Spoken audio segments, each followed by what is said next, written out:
The house next door film 1934 में एक माँ और बेटी के सुखी जीवन से शुरू होती है। वर्तमान में 2016 में डॉक्टर कृष्ण कुमार कृष सिद्धार्थ एक सफल न्यूरोसर्जन और उनकी पत्नी लक्ष्मी एंड्रिया जेरमिया अपने खूबसूरत घर में शांति से रहते हैं। रोजना घाटी में पहाड़ डी कोस्टा परिवार अगले घर में चला जाता है जो वर्षों पहले माँ और बेटी का था। Jennifer D Costa Jenny Anisha Angelina Victor पड़ोसियों की परेशान किशोरी बेटी है। हालांकि वह विद्रोही है, लेकिन वह अपने परिवार और अपनी सौतेली बहन सारा से बहुत प्यार करती है। जेनी और सारा लक्ष्मी से मिलने और उससे दोस्ती करने आती हैं।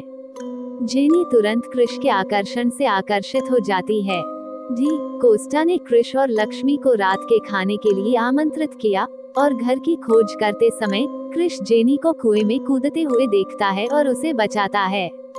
जेनी का विद्रोही स्वभाव उसे धूम्रपान जैसे काम करने के लिए मजबूर करता है और ऐसे ही एक समय के दौरान जब वह धूम्रपान के लिए घर से बाहर निकलती है तो वह एक मृत व्यक्ति का कुछ सामान उठा लेती है।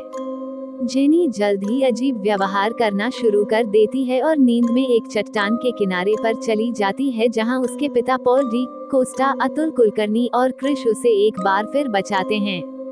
जेनी के दादा एक मानसिक रोगी से संपर्क करते हैं, लेकिन पॉल उससे कोई भी मदद लेने से इनकार कर देता है।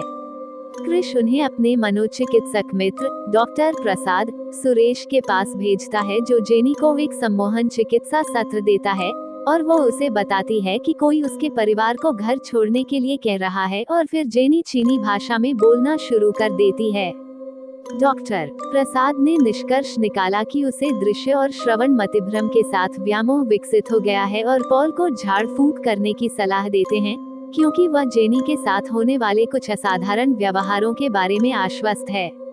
पॉल ने भूत भगाने के लिए पादरी जोशुआ को बुलाया और उन्होंने पाया कि उनके नए घर में 3 प्राचीन चीनी आत्माएं हैं और उनमें से एक खून का प्यासा आदमी है, जबकि अन्य 2 आत्माएं माँ और बेटी हैं जो चाहती हैं कि परिवार को मिल जाए बिना किसी परेशानी के घर से बाहर निकलें।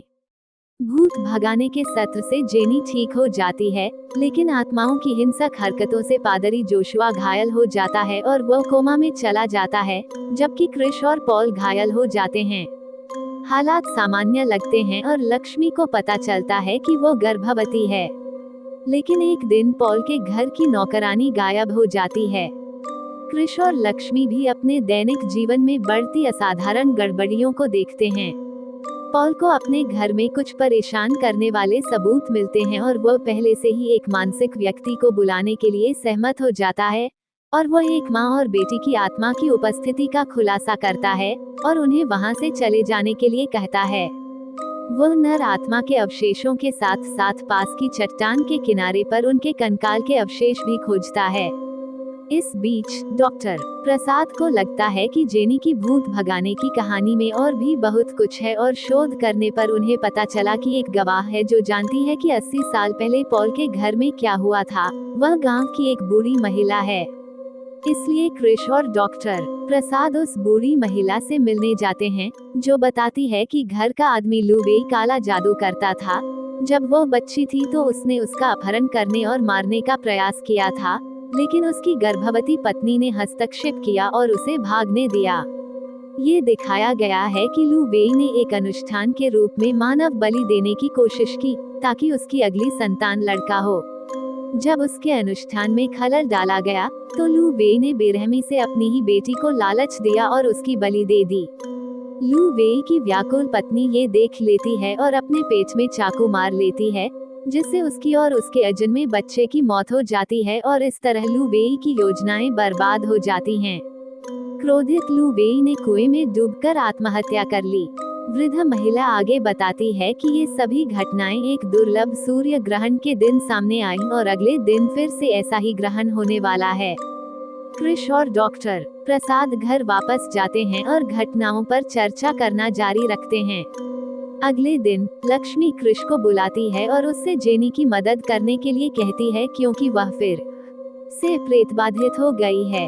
जब वे जेनी के घर जाते हैं तो कृष को आश्चर्य होता है। लक्ष्मी उसे एक कमरे में बंद कर देती है।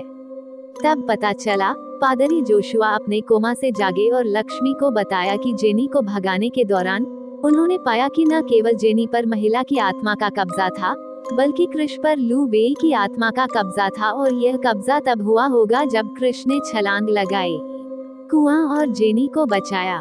लू वेई अब वहीं जारी रखने का इरादा रखता है जहां उसने छोड़ा था, और अपने मानव बलिदान के लिए सारा को निशाना बनाया ताकि लक्ष्मी एक लड़के को जन्म दे। ये दिखाया गया है कि एक जुनूनी कृष ने पहले डॉक्टर प्रसाद की भी हत्या कर दी थी, क्योंकि उसे सच्चाई मिल गई थी।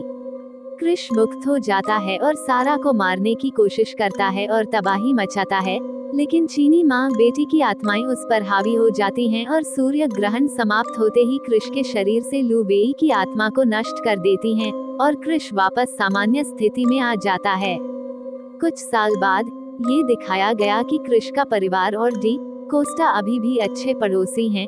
लक्ष्मी और कृष का अब एक बेटा है जिसके साथ जेनी और सारा खेलने जाते हैं।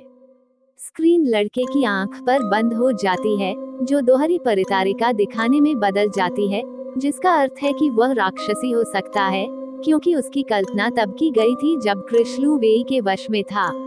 यदि ये कहानी आपको पसंद आई हो तो अपने दोस्तों और अन्य लोगों के साथ शेयर जरूर करिएगा।